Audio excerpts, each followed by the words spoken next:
भगवान श्री कृष्ण के समक्ष कुछ जिज्ञासा प्रकट कर रहे हैं। महाराज युधिष्ठिर ने भगवान श्री कृष्ण से कहा, हे केशव, आषाढ़ मास के शुक्ल पक्ष में आने वाली एकादशी का नाम क्या है और इस एकादशी का पालन करने की व्रत विधि क्या है? युधिष्ठिर महाराज की जिज्ञासा सुनकर भगवान श्री कृष्ण ने कहा, हे पृथ्वीलोक के संरक्षक, ध्यान से सुनिए। अब मैं आपको वो कथा सुनाने जा रहा हूँ जो कि सृष्टि के रचयिता ब्रह्मा जी ने नारद मुनि को सुनाई थी। अब देखिए, जैसा कि आप तो जानते ही हैं कि परम वैष्णव नारद मुनि सदैव ही लोक कल्याण हेतु भिन्न भिन्न ब्रह्मांडों में विचरण करते हैं और करुणामयी वे सदैव सामान्य बद्ध जीवों के उद्धार हेतु प्रयासरत रहते हैं। ऐसे ही जन कल्याण की जिज्ञासा लेकर एक दिन नारद मुनि तो पहुंच गए ब्रह्मा जी के पास। वहां जाकर उन्होंने पूछा, हे पिताश्री, आषाढ़ मास के शुक्ल पक्ष में कौन सी एकादशी आती है और किस प्रकार वह भौतिकता में लिप्त बद्ध जीवों का उद्धार कर सकती है?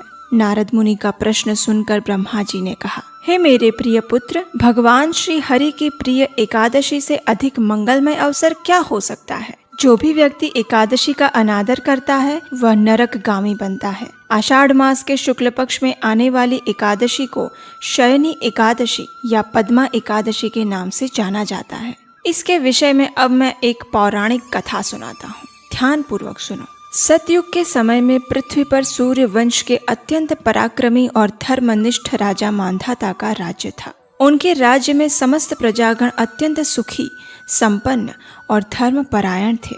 राज्य का राजकोष नैतिक कमाई से संपन्न था और यही कारण था कि किसी भी प्राकृतिक आपदाओं और अवरोधों के बिना राजा मांधाता ने अनेक वर्षों तक सुखपूर्वक राज्य किया था। लेकिन राजा के जीवन में एक ऐसा समय आया जब उसकी धर्मनिष्ठा और प्रजावत्सलता पर प्रश्न उठ खड़ा हुआ।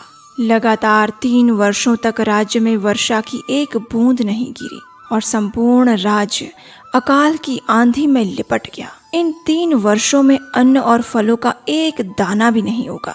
अब देखिए, ऐसे समय में प्रजा का तो एक ही आश्रय स्थान होता है और वो है राजा। इसलिए सभी प्रजागण राजा मांधाता के पास गए और उनसे प्रार्थना करते हुए कहने लगे, हे राजन, आपने सदैव हमारे हित के लिए विचार किया है। कृपया वर्षा और अन्न के अभाव की इस विषम स्थिति में भी हमारी रक्षा करें। हम आपकी शरण में आए हैं राजन। प्रजा की आर्द्र प्रार्थना सुनकर राजा ने कहा, शास्त्रों में वर्णित है कि यदि कोई राजा अधर्म का अनुसरण करता है तो उसका दंड उसकी प्रजा को भुगतना पड़ता है। मैं अपने भूत और वर्तमान पर गहरा चिंतन कर चुका हूँ, लेकिन मुझे अपना ऐसा कोई पाप कर्म नहीं दिख रहा। फिर भी प्रजा के हित में मैं इस स्थिति का निवारण अवश्य करूँगा।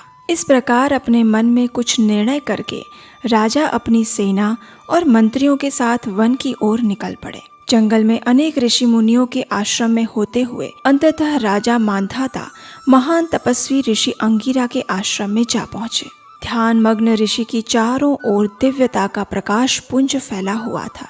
राजा ने ऋषि के पास जाकर दंडवत प्रणाम किया और ऋषि अंगिरा ने उन्हें आशीर्वाद देते हुए स्वयं के और राज्य के क्षेम कुशल के समाचार पूछे। राजा ने अत्यंत विनम्रता पूर्वक ऋषि को अपनी समस्या के विषय में विस्तार से कह सुनाया। राजा की इस विषम स्थिति को देखकर ऋषि अंगिरा ने कहा, हे राजन, वर्तमान सतयुग का समय धर्म के 4 स्तंभों पर स्थापित है। इस युग में मात्र द्विज ब्राह्मण को ही वैदिक तपस्या करने की अनुमति दी जाती है। लेकिन आपके राज्य में एक शूद्र है जो इस समय घोर तपस्या में संलग्न है। उसके इस आचरण के कारण ही तुम्हारे राज्य में वर्षा नहीं हो रही। इसलिए आप उस शूद्र को मृत्यु दंड दें, जिससे आपके राज्य में पुनः वर्षा और सुख समृद्धि का आगमन हो सके।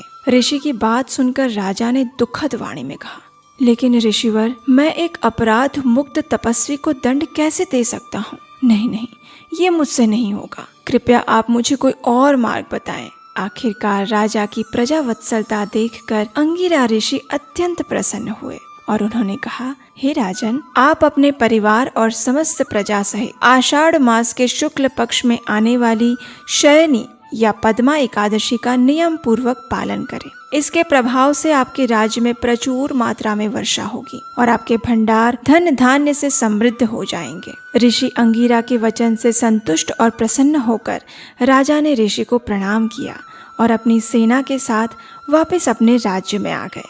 आषाढ़ मास के शुक्ल पक्ष में जब शयनी एकादशी आई तो राजा ने समस्त प्रजागण और अपने परिवार के साथ श्रद्धा और निष्ठा पूर्वक एकादशी व्रत का पालन किया। इस व्रत के पुण्य प्रभाव से राज्य में प्रचुर मात्रा में वर्षा हुई और संपूर्ण राज्य फिर एक बार धन धान्य से संपन्न हो गया।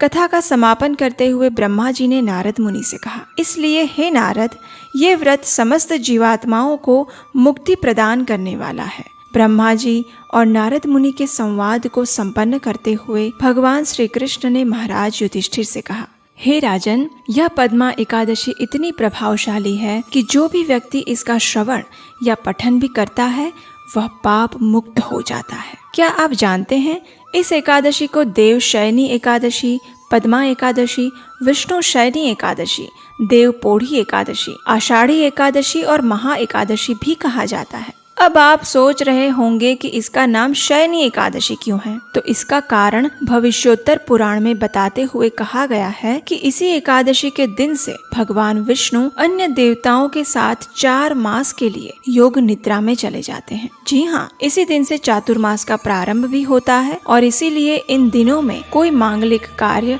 यज्ञ इत्यादि में देवताओं की आहुति नहीं दी जाती। ये तो हुआ शास्त्र आधारित कारण, लेकिन इस चातुर्मास के लिए विशेष प्रावधान किए गए हैं। उसके पीछे का वैज्ञानिक कारण ये भी है कि इस समय के दौरान सूर्य देव दक्षिणायन में भ्रमण करते हैं और ये समय वर्षा ऋतु का माना जाता है। इसलिए इन दिनों में मनुष्य अन्य भौतिक कार्यों में संलग्न न रहकर अधिक से अधिक अपनी आध्यात्मिक उन्नति के लिए प्रयासरत रहें, ऐसी कामना की जाती है। और आपको पता ही होगा कि प्राचीन समय में सन्यासी और तपस्वी इस 4 मास के दौरान किसी भी स्थान पर भ्रमण नहीं करते थे और केवल एक स्थान पर रहकर अधिक से अधिक हरि कथा और हरि कीर्तन करते थे।